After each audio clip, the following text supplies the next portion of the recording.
Item ಯಾವುದೇ ಇರಲಿ try ಮಾಡಿ ಆಚಿ ಚಿಕನ್ ಮಸಾಲಾ. ಆಚಿ ಚಿಕನ್ ಮಸಾಲಾ. ರೈತರ ಜೊತೆಯಲ್ಲಿ ಬೆಂಗಳೂರು ನಗರ ಯಾವ ಕೆಂಪೇಗೌಡರು 500 ವರ್ಷಗಳ ಹಿಂದೆ ಕಟ್ಟಿದ್ದಾರೆ. ಈ ನಗರಕ್ಕೆ ಆದಂಥ ಆಘಾತಗಳು, ಈ ನಗರದ ಮೇಲೆ ನಡೀತಾ ಇರತಕ್ಕಂಥ ಆಕ್ರಮಣವನ್ನು ತಡೆಯತಕ್ಕಂಥದ್ದಕ್ಕೆ ಒಂದು ಅವಕಾಶವನ್ನು ಈ ಬೆಂಗಳೂರು ನಗರದ ನಾಗರಿಕರು ಕೊಡ್ತಕ್ಕಂಥದ್ದಕ್ಕೆ ತೀರ್ಮಾನ ಮಾಡಿ ಅನ್ನೋದನ್ನು ಮನವಿ ಮಾಡ್ತೇನೆ. ಬೆಂಗಳೂರು ನಗರದ ಹೊರವಲಯದಲ್ಲಿರ್ತಕ್ಕಂಥವರು ಯಾರೋ ಹುಟ್ಟು ಬೆಂಗಳೂರಿನಲ್ಲಿ ಬೆಳೆದಂಥವ್ರು ಇಲ್ಲ. ಇಲ್ಲಿ ಸುಮಾರು 100ಕ್ಕೆ 50-60 ಭಾಗ ಜನತೆ ಅದು ಬೆಂಗಳೂರು ಕರ್ನಾಟಕದ ಮೂಲೆಯಿಂದ ಬಂದಂಥವ್ರು ಇರ್ಬೋದು, ಇವತ್ತು ಉತ್ತರ ಇಂಡಿಯಾದಿಂದ ಬೇರೆ ಬೇರೆ ರಾಜ್ಯಗಳಿಂದ ಬಂದಂಥವ್ರು ಇರ್ಬೋದು. ಇವತ್ತು ಬೆಂಗಳೂರು ನಗರಕ್ಕೆ ಆಗಿರ್ತಕ್ಕಂಥ ಈ ರೀತಿಯ ಯಾವೊಂದು ಮೂಲಭೂತ ಸೌಕರ್ಯಗಳ ಹೆಸರಿನಲ್ಲಿ ಲೂಟಿ ಮಾಡಿದ್ದಾರೆ. ಇವತ್ತು ಯಾವ ರೀತಿಯ ಅಕ್ರಮಗಳನ್ನು ಇವತ್ತು ರಕ್ಷಣೆ ಮುಖಾಂತರ ಪಡೆದಿದ್ದಾರೆ ಅದೆಲ್ಲ ಸುದೀರ್ಘವಾಗಿ ಹೇಳಲಿಕ್ಕೆ ಹೋಗೋದಿಲ್ಲ. ನಾನು ಒಂದು ಉದಾಹರಣೆ ಕೊಡ್ತೇನೆ. ಈ ರಾಜ್ಯ ಹೇಗಿದೆ. ಈ ಭಾಗದ ಒಬ್ಬ ಶಾಸಕ ಮೊನ್ನೆ ಒಂದು ಹೇಳಿಕೆ ಕೊಟ್ಟಿದ್ದನ್ನು ನೋಡಿದೆ. ನಾನು ಬಿಜೆಪಿಗೆ ಹೋಗಬೇಕಾದರೂ ಚುನಾವಣೆಗೆ ನಿಲ್ತೇನೆ, ಕಾಂಗ್ರೆಸ್ಸಿಂದ ಬೇಕಾದರೂ ಚುನಾವಣೆಗೆ ನಿಲ್ತೇನೆ, ಆದರೆ ಜನತಾದಳದ ಹೆಸರನ್ನ ಹೇಳಲಿಕ್ಕೆ ಸಾಧ್ಯ ಇಲ್ಲ. ಯಾಕೆ ಅಂದರೆ ಜನತಾದಳ ಮಾರಾಟದ ವಸ್ತು ಅಲ್ಲ. ಜನತಾದಳ ಮಾರಾಟದ ವಸ್ತು ಅಲ್ಲ. ಜನತಾದಳ ಹಲವಾರು ನಾಯಕರುಗಳನ್ನು ಇವತ್ತು ತರಬೇತಿ ಕೊಡ್ತಕ್ಕಂಥ ನಿಷ್ಠಾವಂತ ಕಾರ್ಯಕರ್ತಗಳ ಶಕ್ತಿಯನ್ನು ಹೊಂದಿರತಕ್ಕಂಥ ಪಕ್ಷ ಇದು. ಜವರೇಗೌಡರು 4 ಬಾರಿನೋ 5 ಬಾರಿನೋ ಚುನಾವಣೆಗೆ ನಿಂತಿದ್ದಾರೆ. ಜವರೇಗೌಡರನ್ನ ಈ ಭಾಗದ ಜನ ನೀವು ಕೈ ಹಿಡಿದ್ರಿ. ಆದರೆ ಒಂದು ಅವರಿಗೆ ಆಗ್ತಕ್ಕಂಥ ಸಮಸ್ಯೆ, ಕೆಲವು ಭಾಗದಲ್ಲಿ ಯಾವ ಈ ಮಲ್ಟಿ ಸ್ಟೋರೇಜ್ ಬಿಲ್ಡಿಂಗ್ಗಳಲ್ಲಿ ವಾಸ ಮಾಡ್ತಕ್ಕಂಥ ಅಪಾರ್ಟ್ಮೆಂಟ್ನಲ್ಲಿ ಅವರು ಉತ್ತರ ಇಂಡಿಯಾದಿಂದ ಬೇರೆ ಬೇರೆ ರಾಜ್ಯಗಳಿಂದ ಬಂದು ಏನು ನೆಲೆಸಿದ್ದಾರೆ, ಅವರ ಒಂದು ತೀರ್ಮಾನಗಳಿಂದ ಜವರೇಗೌಡರಿಗೆ ನಷ್ಟ ಆಗಿದೆ. ನಾನು ಕೇಳಲಿಕ್ಕೆ ಬಯಸ್ತೀನಿ, ಈಗಿನ ಈ ವ್ಯಕ್ತಿಯನ್ನು ಆಯಿತು ನಮ್ಮ ಪಕ್ಷ ತೆಗೆದು ನನ್ನ ಸರ್ಕಾರ ತೆಗೆದು ಇನ್ನೊಂದು ಪಕ್ಷಕ್ಕೆ ಹೋಗಿ ಸರ್ಕಾರ ಮಾಡಿ ಮಂತ್ರಿನೂ ಆದರು 3 ವರ್ಷ. ಆ 3 ವರ್ಷ ಮಂತ್ರಿಯಾಗಿ ಆ ಸರ್ಕಾರದಲ್ಲಿ ಬಿಜೆಪಿಯ ಪಕ್ಷದಲ್ಲಿ ಅವರಿಗೆ ಕೊಟ್ಟಂಥ ಎಲ್ಲ ರೀತಿಯ ಸ್ವತಂತ್ರವನ್ನು ಉಪಯೋಗ ಮಾಡಿ ಯಶವಂತಪುರ ವಿಧಾನಸಭಾ ಕ್ಷೇತ್ರವನ್ನು ಸಂಪೂರ್ಣವಾಗಿ ಒಂದು ಮಾದರಿ ಕ್ಷೇತ್ರ ಮಾಡಲಿಕ್ಕೆ ಸಾಧ್ಯ ಇರಲಿಲ್ಲವ ಈ ವ್ಯಕ್ತಿ ಕೈನಲ್ಲಿ? ಈಗ ಹೇಳ್ತಾರೆ ಯಶವಂತಪುರದ ಅಭಿವೃದ್ಧಿಗೋಸ್ಕರವಾಗಿ ನಾನು ಕಾಂಗ್ರೆಸ್ ಪಕ್ಷದ ಸರ್ಕಾರದ ಬಾಗಿಲು ತಟ್ಟಿ ಅವ್ರ ಜೊತೆ ತಪ್ಪಿಕೊಂಡಿದ್ದೇನೆ ಅಂತಕ್ಕಂಥದ್ದನ್ನು ಹೇಳ್ತಾರೆ. ಇಂಥ ವ್ಯಕ್ತಿಗಳನ್ನು ಇವತ್ತು ಬೆಂಗಳೂರು ನಗರದ ನಾಗರಿಕರು ಒಂದು ಉದಾಹರಣೆ ಕೊಡ್ತಾ ಇದ್ದೇನೆ. ಇಂಥವ್ರನ್ನ ನೀವು ಆಶೀರ್ವದಿಸ್ತೀರಾ? ಇಂಥವರಿಂದ ಬೆಂಗಳೂರು ನಗರ ಕಟ್ಟಲಿಕ್ಕೆ ಸಾಧ್ಯವ? ಈ ಭಾಗ ನಾನು ನೋಡಿದ್ದೇನೆ. ಯಶವಂತಪುರ ಭಾಗದ ಹಲವಾರು ಬಡಾವಣೆಗೆ ಬಂದಿದ್ದೇನೆ. ನಾನು ಒಂದೊಂದು ಕ್ಷೇತ್ರದಲ್ಲಿ ಯಾವ್ಯಾವ ಸಮಸ್ಯೆಗಳಿದೆ ಎಲ್ಲ ವಿಷಯಗಳನ್ನು ಅರಿತಿದ್ದೇನೆ. ಸಮಯದ ಅಭಾವ,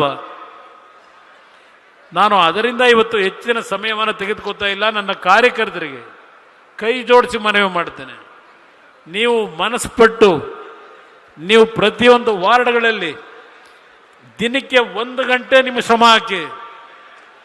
ನಾವು ಯಾರಿಗೂ ಕೈ ಜೋಡಿಸಬೇಕಾದ ಅವಶ್ಯಕತೆ ಬರಲ್ಲ. ನನಗೆ ಗೊತ್ತಿದೆ ನಮ್ಮ ಕಾರ್ಯಕರ್ತರ ಶಕ್ತಿ. ಇವತ್ತು ಬಹುಶಃ ಬೆಂಗಳೂರು ನಗರದಲ್ಲಿ ಸರ್ಕಾರ ಇಟ್ಕೊಂಡು ಕಾಂಗ್ರೆಸ್ ಪಕ್ಷ ಇಂಥ ಒಂದು ಸಭೆಯನ್ನು ಅವ್ರ ಕೈಯಲ್ಲಿ ಮಾಡಲಿಕ್ಕೆ ಸಾಧ್ಯ ಇಲ್ಲ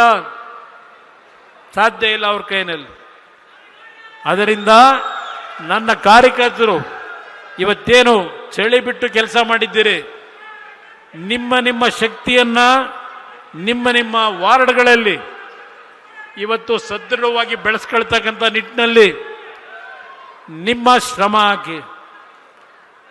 ಎಲ್ಲೆಲ್ಲಿ ನಾವು ಈ ಒಂದು ಮೈತ್ರಿಯ ಒಂದು ಹೊಂದಾಣಿಕೆ ಇದೆ, ಹೊಂದಾಣಿಕೆಯಲ್ಲಿ ಯಾವ ತೀರ್ಮಾನಗಳನ್ನು ಮಾಡಬೇಕು ಆ ತೀರ್ಮಾನ ನಮಗೆ ಬಿಡಿ. ನಿಮ್ಮಗಳಿಗೆ ರಕ್ಷಣೆ ಕೊಡ್ತಕ್ಕಂಥದ್ದು ನನ್ನ ಜವಾಬ್ದಾರಿ. ಆದರೆ ಶಕ್ತಿಯನ್ನು ನೀವು ಉಳಿಸ್ಕೋಬೇಕು ಅನ್ನೋದನ್ನು ಈ ಸಂದರ್ಭದಲ್ಲಿ ನಿಮ್ಮನ್ನು ನಾನು ಹೇಳಲಿಕ್ಕೆ ಬಯಸ್ತಾ ಇದ್ದೇನೆ. ಇವತ್ತು ಈ ರಾಜ್ಯದಲ್ಲಿ ಯಾವೊಂದು ರಾಜ್ಯವನ್ನು ಲೂಟಿ ಮಾಡ್ತಾ ಇದ್ದಾರೆ. ಪಾಪ ಕಾಂಗ್ರೆಸ್ ಪಕ್ಷ ಪ್ರತಿನಿತ್ಯ ಹೇಳ್ತಕ್ಕಂಥದ್ದು ನಾವು ತೆರಿಗೆ ಕಟ್ತಾ ಇದ್ದೇವೆ, 4.5 ಲಕ್ಷ ಕೋಟಿ ಕೊಡ್ತೀವಿ, ನಮಗೆ ಬರೀ 60,000 ಕೊಡ್ತಾ ಇದ್ದಾರೆ.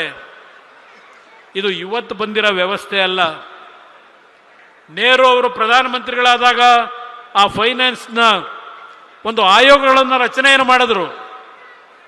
ಅವತ್ತಿನಿಂದ ಈ ಸಿಸ್ಟಮ್ಮು ಮುಂದುವರ್ಕೊಂಡು ಬಂದಿದೆ. ನಾನು 2 ಬಾರಿ ಈ ರಾಜ್ಯದಲ್ಲಿ ಮುಖ್ಯಮಂತ್ರಿ ಆದೆ, ಆಕಸ್ಮಿಕವಾಗಿ. ನಾಡಿನ 6.5 ಕೋಟಿ ಜನತೆ ಆಶೀರ್ವಾದದಿಂದ ಆದಂಥ ಮುಖ್ಯಮಂತ್ರಿ ಅಲ್ಲ. ಸನ್ನಿವೇಶದ ಹಿನ್ನೆಲೆಯಲ್ಲಿ ನಾನು ಮುಖ್ಯಮಂತ್ರಿಯಾಗಿ ಪ್ರತಿನಿತ್ಯ ಕೇಂದ್ರ ಸರ್ಕಾರದ ಮೇಲೆ ನಾನು ಸಂಘರ್ಷಕ್ಕೆ ಹೋಗಲಿಲ್ಲ. ರೈತರ ಸಾಲ ಮನ್ನಾ ಮಾಡದೆ ನಾನು ಕೇಂದ್ರ ಸರ್ಕಾರದ ಮುಂದೆ ಕೈ ಒಡ್ಡಿ, ಅಯ್ಯೋ ನಾನು ರೈತರ ಸಾಲ ಮನ್ನಾ ಮಾಡ್ತಾ ಇದ್ದೇನೆ, ನಮಗೇನಾದರೂ ಕೇಂದ್ರ ಸರ್ಕಾರ ಹಣ ಕೊಡಿ ಅಂತ ಕೇಳಲಿಲ್ಲ. ಈ ರಾಜ್ಯದ ಅಭಿವೃದ್ಧಿಗೆ ನಾನು ಕೈ ಬೇಡಿ ಕೇಳಲಿಲ್ಲ. ನಮ್ಮ ಹಕ್ಕು ನಮ್ಮದೇನಿದೆ ಅದನ್ನು ಪಡೆಯತಕ್ಕಂಥದ್ರ ಮುಖಾಂತರ ಇವತ್ತು ನಮ್ಮ ಕಾಲದಲ್ಲಿ 2 ಅವಧಿನಲ್ಲಿ ಯಾವೊಬ್ಬ ಮುಖ್ಯಮಂತ್ರಿ ಕೆಲಸವನ್ನು ಮಾಡ್ಬೋದು, ಜನಸಾಮಾನ್ಯರಿಗೆ ಸಮೀಪಕ್ಕೆ ಹೋಗಿ ಅವನ ಕಷ್ಟವನ್ನು ಪರಿಹರಿಸ್ಬೋದು ಅಂತಕ್ಕಂಥದ್ದನ್ನು ಈ ನಾಡಿನಲ್ಲಿ ಏನಾದರೂ ತೋರಿಸಿದ್ರೆ ಅದು ಕುಮಾರಸ್ವಾಮಿಯ ಕಾಲದಲ್ಲಿ ಅಂತಕ್ಕಂಥದ್ದನ್ನು ಹೇಳಲಿಕ್ಕೆ ಬಯಸ್ತೇನೆ. ಇವತ್ತು ನನಗೆ ಬೆಳಗ್ಗೆ ನಾನು ಏನಾದರೂ ಬೆಂಗಳೂರು ನಗರದಲ್ಲಿದ್ದರೆ ಸನ್ಮಾನ್ಯ ಸಿದ್ದರಾಮಯ್ಯನವರೇ, ಸನ್ಮಾನ್ಯ ಕಾಂಗ್ರೆಸ್ನ ಮಿತ್ರರೇ, ನನ್ನ ಮನೆಗೆ ಬರ್ತಕ್ಕಂಥವರು ಸೂಟು ಬೂಟು ಹಾಕಿ ಸೂಟ್ ಕೇಸ್ ಇಟ್ಕೊಂಡು ಬರ್ತಕ್ಕಂಥವ್ರು ಬರಲ್ಲ. ಯಾವೊಂದು ಬಟ್ಟೆ ಮಾಸಿರ್ತದೆ, ಊಟ ಮಾಡಿರಲ್ಲ, ಕಿಡ್ನಿ ಕಾಯಿಲೆ, ಹಲವಾರು ರೀತಿಯ ಸಮಸ್ಯೆಗಳನ್ನು ನನ್ನ ಮುಂದೆ ತರ್ತಕ್ಕಂಥ ಜನರ ನೋವನ್ನು ಏನು ಕಂಡಿದ್ದೇನೆ. ಸಿದ್ದರಾಮಯ್ಯನವರೇ, ನಿಮ್ಗೆ 2,000 ರೂಪಾಯಿ ಆ ಕಿಡ್ನಿ ಪೇಷಂಟ್ನು ಹಾರ್ಟ್ ಅಟ್ಯಾಕ್ ಆದಂಥವನ್ನು ಉಳಿಸ್ಲಿಕ್ಕೆ ಸಾಧ್ಯ ಇಲ್ಲ ಸಿದ್ದರಾಮಯ್ಯನವರೇ. ಇವತ್ತು ಯಾವುದೋ ಪತ್ರಿಕೆಗಳಲ್ಲಿ ನೋಡ್ತಾ ಇದ್ದೆ, ಸರ್ಕಾರಿ ಶಾಲೆಗಳನ್ನು ಮುಚ್ತಾ ಇದ್ದಾರೆ ಈ ಸರ್ಕಾರ. ಯಾವೊಂದು ನ್ಯಾಷನಲ್ ಎಜುಕೇಷನ್ ಪಾಲಿಸಿ ಬಂತು ಅದನ್ನೂ ತರಲಿಲ್ಲ.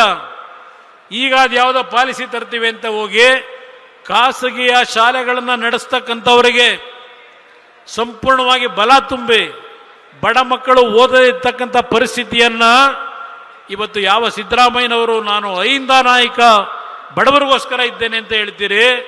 ಸರ್ಕಾರದ ಶಾಲೆಗಳನ್ನು ಹಂತ ಹಂತವಾಗಿ ಮುಚ್ಚಿ ಸರ್ಕಾರಕ್ಕೆ ಶಿಕ್ಷಕರ ನೇಮಕ ಏನಾಗಬೇಕು, ಶಾಲೆಗಳಿಗೆ 76,000 ಶಿಕ್ಷಕರ ಕೊರತೆಯನ್ನು ಇವತ್ತು ನಾವು ಕಾಣ್ತಾ ಇದ್ದೇವೆ. ನಮ್ಮ ಭೋಜೇಗೌಡರು ಕೂತಿದ್ದಾರೆ, ನಮ್ಮ MLC ಎಜುಕೇಷನ್ನ ಒಂದು ರೆಪ್ರೆಸೆಂಟೇಟಿವ್ ಇರ್ತಕ್ಕಂಥವರು, ವಿವೇಕಾನಂದ ಎಲ್ಲ ಕೂತಿದ್ದಾರೆ. ಯಾತಕಪ್ಪ ಇವತ್ತು ಧಾರವಾಡದಲ್ಲಿ ಯಾವ ಯುವಕರು ಧರಣಿ ನಡೆಸಿದ್ರು, ಅವರ ಹೋರಾಟ ನೋಡಿ ಹೆದರಿ ಇಲ್ಲ ನಾವು ತಕ್ಷಣ ಯಾವುದೋ ಈ ಡಿಸೆಂಬರ್ ಒಳಗೋ ಯಾವುದೋ ಒಂದು ಮಂತ್ಲಿ ನಾವು ಕೆಲಸವನ್ನು ತುಂಬ್ತೀವಿ, ನಿರುದ್ಯೋಗ ಸಮಸ್ಯೆ ಬಗೆಹರಿಸ್ತೀನಿ ಹೇಳ್ದಂಥ ಸಿದ್ದರಾಮಯ್ಯನವರೇ, ಎಷ್ಟು ಜನ ಯುವಕರಿಗೆ ಉದ್ಯೋಗ ಕೊಡಲಿಕ್ಕೆ ಈಗ ನೀವು ತೀರ್ಮಾನ ಮಾಡಿದ್ದೀರಿ? ಇನ್ನು ಒಳ ಮೀಸಲಾತಿಯ ಗಲಾಟೆ ಇದೆ, ರಿಸರ್ವೇಶನ್ ಗಲಾಟೆ ಇದೆ, ಕಾಂತರಾಜು ವರದಿ ಜಾರಿಗೆ ತರಲಿಕ್ಕಾಗಿಲ್ಲ, ಜಯಪ್ರಕಾಶ್ ಹೆಗಡೆ ವರದಿ ಜಾರಿ ತರಕ್ಕಾಗಿಲ್ಲ. ಎಲ್ಲೋಗಿದ್ದೀರಪ್ಪ ಸಿದ್ದರಾಮಯ್ಯನವರೇ? ಕುಮಾರಸ್ವಾಮಿ ಕಾಂತರಾಜು ವರದಿಯನ್ನು ಅನುಷ್ಠಾನಕ್ಕೆ ತರದೆ ಹಾಗೆ ಅದನ್ನು ಹೆಸರು ನನ್ನ ಮೇಲೆ ಅಪಾದನೆ ಮಾಡಿದಂಥ ಸಿದ್ದರಾಮಯ್ಯನವರೇ, ಯಾವ ಕಾಂತರಾಜು ವರದಿ ಏನು ದೊಡ್ಡ ಉದ್ಧಾರ ಮಾಡ್ತಕ್ಕಂಥ ವರದಿ ಅದು ಅಂತ ಹೇಳಿ ಭಾಷಣ ಮಾಡಿದಂಥವರು ಈ ಕ್ಷಣದವರೆಗೆ ಯಾವ ಕಾರಣಕ್ಕೆ ಆ ವರದಿಯನ್ನು ಅನುಷ್ಠಾನಕ್ಕೆ ತರ್ತಾ ಇಲ್ಲ? ಹೆದರಿಕೆ ಶುರುವಾಗಿದೆಯಾ? ಈಗ ನಿಮಗೆ ಹೇಳಲಿಕ್ಕೆ ಹೋದ್ರೆ ಹಲವಾರು ವಿಷಯ ಹೇಳಬಲ್ಲೆ, ಭಾಳ ವಿಷಯಗಳಿದೆ. ನಾನು ಒಂದು ಮಾತನ್ನ ಹೇಳ್ತೇನೆ. ಇವತ್ತು ಈ ಸಭೆಯ ಮುಖಾಂತರ ಬೆಂಗಳೂರು ನಗರದಲ್ಲಿ ಒಂದು ಕಾಲದಲ್ಲಿ ನಾವು ಸಣ್ಣ ಮಕ್ಕಳು ITI, NGF, BEL ಹೀಗೆ ಹಲವಾರು ರೀತಿಯ ಕಾರ್ಖಾನೆಗಳಿಗೆ ಬೆಳಗ್ಗೆ ಎದ್ದರೆ ಬಸ್ಗಳು, 100 ಬಸ್ಗಳು ಹೋಗ್ತಾ ಇತ್ತು ಬೆಳಗ್ಗೆ 5 ಗಂಟೆ 6 ಗಂಟೆನಲ್ಲಿ. ನಾವು ಸಣ್ಣ ಮಕ್ಕಳು 1972, 73ನೇ ಇಸ್ವಿನಲ್ಲಿ ನಾವು ಅದು ನೋಡ್ತಾ ಇದ್ವಿ. ಬೆಂಗಳೂರು ನಗರ ಯಾವ ರೀತಿ ಇದೆ, ಬೆಂಗಳೂರು ನಗರದಲ್ಲಿ ಸಾವಿರಾರು ಕುಟುಂಬಗಳಿಗೆ ಉದ್ಯೋಗಗಳನ್ನು ಯಾವ ರೀತಿ ಕೊಟ್ಟಿತ್ತು. ಇವತ್ತು ನಮ್ಮ HMT, ಆ HMT ಕಾರ್ಖಾನೆಗೆ ನಾನು ಜೀವ ಕೊಡಬೇಕು ಅಂತ ಹೋದರೆ ಈಗಿನ ಸರ್ಕಾರದಲ್ಲಿ ಅದು ಅರಣ್ಯ ಇಲಾಖೆಗೆ ಸೇರಿರ್ತಕ್ಕಂಥ ಭೂಮಿ ಅಂತ ಹೇಳಿ ಕೋರ್ಟ್ನಲ್ಲಿ ಕೇಸ್ ಹಾಕೊಂಡು ಕೇಸ್ ನಡೆಸ್ಲಿಕ್ಕೆ ಹೊರಟ್ರಿ. ಯಾವೊಂದು ಕುದುರೆ ಬುಕ್ಕ, ಅದಕ್ಕೆ 1700 ಕೋಟಿ ಹಣವನ್ನು ನಾನು ಬಂಡವಾಳ ಕೊಟ್ಟು ಆ ಕಾರ್ಖಾನೆ ಪ್ರಾರಂಭ ಮಾಡಿಸಬೇಕು ಅಂತ ಹೋದರೆ ಅದಕ್ಕೊಂದು ತಕರಾರು ತೆಗೆದು ಅಲ್ಲಿ ಆ ಕೆಲಸ ಮಾಡ್ಲಿಕ್ಕೆ ಬಿಡಲಿಲ್ಲ. ಇದು ನಿಮ್ಮ ಕಾರ್ಯಕ್ರಮ, ಇದು ನೀವು ನಿರುದ್ಯೋಗದ ಸಮಸ್ಯೆಯನ್ನು ಬಗೆಹರಿಸ್ತಾ ಇರೋದು. ಬೆಂಗಳೂರಿನಲ್ಲಿ ಆ ಕಸದ ರಾಶಿ, ನಿಖಿಲ್ ಕುಮಾರಸ್ವಾಮಿ ಅವರು ಮಂಡೂರ್ದು ಎಲ್ಲ ಹೇಳ್ತಾ ಇದ್ರು. ಇಲ್ಲಿಯವರೆಗೆ ಯಾತಕ್ಕೆ ಅದನ್ನು ವೈಜ್ಞಾನಿಕವಾಗಿ ಸರಿಪಡಿಸ್ಲಿಕ್ಕೆ ಆಗ್ತಾ ಇಲ್ಲ. ನಾನು 2018ರಲ್ಲಿ ಇವರು ಬಂದರಲ್ಲ ಮಹಾನುಭಾವರುಗಳು, ಕೆಲವು ಕಾರ್ಯಕ್ರಮಗಳನ್ನು ಅನುಷ್ಠಾನಕ್ಕೆ ತರಲಿಕ್ಕೆ ಹೊರಟ್ರೆ, ಕುಮಾರಸ್ವಾಮಿ ಅವರೇ ನಿಮಗೂ ಇದಕ್ಕೂ ಸಂಬಂಧ ಇಲ್ಲ, ಬೆಂಗಳೂರು ನಗರಕ್ಕೆ, ಬೆಂಗಳೂರು ನಗರ ನಮಗೆ ಸೇರಿರೋದು ಇಲಾಖೆ, ನೀವು ಇದನ್ನು ನಮ್ಮ ಗಮನಕ್ಕೆ ಬರದೆ ಏನೂ ಮಾಡಬಾರದು. ಈ ರೀತಿ ನನಗೆ ಅಡಚಣೆ ಉಂಟು ಮಾಡಿ ಕೆಲಸ ಮಾಡಲಿಕ್ಕೆ ಬಿಡಲಿಲ್ಲ. ಇವತ್ತು ಬೆಂಗಳೂರು ನಗರದ ಒಂದು ವಿಶ್ವದಲ್ಲೇ ಹೆಸರನ್ನ ಮಾಡಿರ್ತಕ್ಕಂಥ ನಗರ ಇದು. ಯಾವ ಪರಿಸ್ಥಿತಿಯಲ್ಲಿದ್ದೇವೆ, ಯಾವ ಭಾಗದಲ್ಲಿ ನೆಮ್ಮದಿಯಿಂದ ಜನ ಇದ್ದಾರೆ, ಯಾವ ರೀತಿಯ ಇವತ್ತು ನಮ್ಮ ಪೊಲೀಸ್ ಇಲಾಖೆಗಳ ಮುಖಾಂತರ ರಕ್ಷಣೆಯನ್ನು ಈ ಸರ್ಕಾರದಲ್ಲಿ ಜನತೆಗೆ ಕೊಡಲಿಕ್ಕೆ ಆಗ್ತಾ ಇದೆ, ಇದೆಲ್ಲವನ್ನು ಯೋಚನೆ ಮಾಡಿ ನಾನು ಮಾಧ್ಯಮದ ಮಿತ್ರರ ಮುಖಾಂತರ ಬೆಂಗಳೂರು ನಗರದ ನಾಗರಿಕರಿಗೆ ಹೇಳ್ತಾ ಇದ್ದೇನೆ. ಇವತ್ತು ಒಂದು ಅವಕಾಶ ಈ ಒಂದು ಪಕ್ಷವನ್ನು ಗಣನೆಗೆ ತೆಗೆದುಕೊಳ್ಳಿ. 2006 ನಾನು ಮುಖ್ಯಮಂತ್ರಿ ಇದ್ದಾಗ ಯಾವ ಕೇಂದ್ರ ಸರ್ಕಾರದ JNNURM ಸ್ಕೀಮ್ನ ಇಡೀ ದೇಶದಲ್ಲಿ ತರಲಿಕ್ಕೆ ಹೊರಟರು. ಆ ಹಿನ್ನೆಲೆಯಲ್ಲಿ ನಾನು ಕೇಂದ್ರ ಸರ್ಕಾರದ ಮುಂದೆ ಮನವಿಯನ್ನು ಕೊಟ್ಟು ಯಾವ ಒಂದು ಕಾರ್ಯಕ್ರಮಗಳನ್ನು ಯಾವ ರೀತಿ ಮಾಡ್ತೀವಿ ಅಂತಕ್ಕಂಥ DPRನ ಸಲ್ಲಿಸಿ 25,000 ಕೋಟಿ 5 ವರ್ಷದಲ್ಲಿ ಬೆಂಗಳೂರು ಮತ್ತು ಮೈಸೂರು ನಗರದ ಅಭಿವೃದ್ಧಿಗೆ ಹಣ ಬಂತು. ಆ ಹಣ ಯಾವ್ಯಾವ ರೀತಿಯ ಅಭಿವೃದ್ಧಿಗೆ ಎಷ್ಟೆಷ್ಟು % ಉಪಯೋಗ ಮಾಡ್ಕೊಂಡ್ರು ಅದೆಲ್ಲ ನಾನೀಗ ಚರ್ಚೆ ಮಾಡಲಿಕ್ಕಾಗಲ್ಲ, ಈಗ ಚರ್ಚೆ ಮಾಡತಕ್ಕಂಥ ಸಮಯವೂ ಇಲ್ಲ. ಅದರಿಂದ ಇವತ್ತು ಈ ಒಂದು ಕರ್ನಾಟಕಕ್ಕೆ ಯಾವ ಒಂದು ಗ್ರಹಣ ಅಂತಕ್ಕಂಥದ್ದನ್ನು ಹೇಳಿದೆ, ಈ ಗ್ರಹಣದ ಮೋಕ್ಷ ಆಗ್ತಕ್ಕಂಥದ್ದು ಕರ್ನಾಟಕದಲ್ಲಿ ಜನತಾದಳದ ಸರ್ಕಾರ, ಮೈತ್ರಿ ಸರ್ಕಾರ, ಈ ರಾಜ್ಯದಲ್ಲಿ ಬರ್ತಕ್ಕಂಥ ಒಂದು ವಾತಾವರಣ, ಈ ನಾಡಿನ ಜನತೆ, ಅದರಲ್ಲೂ ವಿಶೇಷವಾಗಿ ಬೆಂಗಳೂರಿನ ನಾಗರಿಕರು ನೀವು ನೀಡತಕ್ಕಂಥ ತೀರ್ಮಾನ ಮಾಡಿದರೆ ಒಂದು ಹೊಸ ಬದಲಾವಣೆಯನ್ನು, ನಾನು ಆಂಧ್ರ ಪ್ರದೇಶದಲ್ಲಿ ಮಾಡಿರ್ತಕ್ಕಂಥ ಕೆಲಸವನ್ನು ಉದಾಹರಣೆ ಕೊಡೋದಿಲ್ಲ. ಇವತ್ತು ಕರ್ನಾಟಕ ದೇಶದಲ್ಲೇ ನಂಬರ್ 1 ಸ್ಥಾನಕ್ಕೆ ಹೋಗ್ತಕ್ಕಂಥ ಎಲ್ಲ ರೀತಿಯ ಇವತ್ತು ಪ್ರಾಕೃತಿಕ